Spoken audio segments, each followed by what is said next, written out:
ইবাদত। ইসলামে ঈমানের পরে সালাতের স্থান।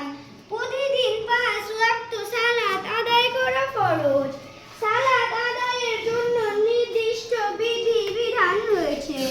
মহানবী সাল্লাল্লাহু আলাইহি সাল্লাম নিজে সালাত আদায় করে এর সঠিক নিয়ম দেখিয়ে দিয়েছেন। তিনি বলেছেন, তোমরা আমাকে যেভাবে সালাত আদায় করতে দেখো সেভাবে সালাত আদায় করো। ধন্যবাদ। হ্যাঁ, এরপরে মাহি যাও।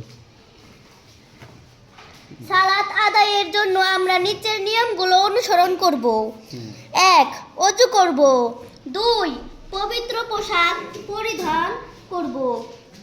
3. পবিত্র জায়গায় কিবলার দিকে মুখ করে সোজা হয়ে দাঁড়াবো। আমাদের কিবলা হচ্ছে কাবা শরীফ।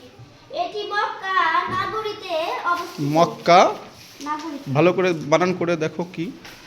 নগরীতে নগরীতে মক্কা নগরীতে অবস্থিত। ধন্যবাদ। এরপরে বাইজিদ আসো এখান থেকে। চিত্র সালাতের শুরুতে কিবলার মুখী হয়ে দাঁড়ানোর পদ্ধতি। 4.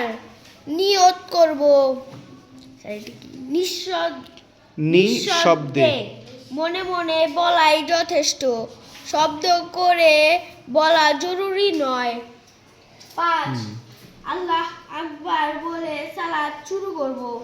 সালাতের শুরুতে এভাবে আল্লাহ আকবার বলাকে তাহমিমা বলে। আবার বলো তো, এটা তাকবীরে কি বলছো? তাকবীর-ই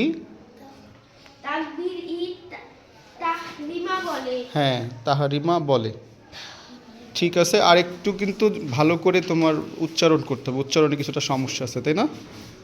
উচ্চারণগুলো বানানের প্রত্যেকটা বর্ণের বানান কি হবে সেটা কিন্তু শুদ্ধভাবে তোমাকে উচ্চারণ করতে হবে। ভালো করে যুক্ত বর্ণগুলোও উচ্চারণ করা শিখতে হবে। ঠিক আছে, যাও।